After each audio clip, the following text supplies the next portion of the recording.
Hi, this is Wesley Anderson. I'm a doctor of clinical hypnotherapy, and this is the first of the stories from the Edge of Hypnosis and NLP. My client came to me to stop smoking, and after she arrived for her session, she let me know in no uncertain terms that she did not really want to stop smoking. She liked to smoke. She resented having to stop smoking. However, her doctors told her that if she did stop smoking, she could reverse the beginnings of emphysema, and she did want to live long enough to see the birth of her great-granddaughter. And as we were talking, it came out that smoking was something that nobody could take away from her. And I tried several things to address that belief, and nothing was really working. And between the first and second sessions, I really wondered what would be helpful to help her change that belief, because I was thinking it was going to get in the way of her stopping smoking. I came up with an idea and decided to try it in that next session.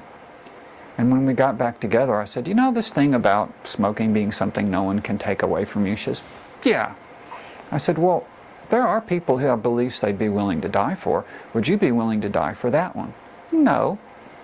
And as she said that, I touched her hand lightly, and that touch became associated with her fear of dying from smoking cigarettes.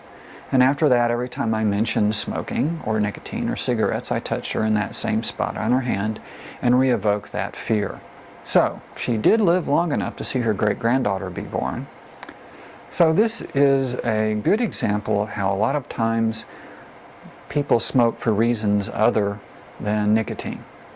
They associate other kinds of payoffs for it. For example, in this case, it was an expression of this woman's defiance.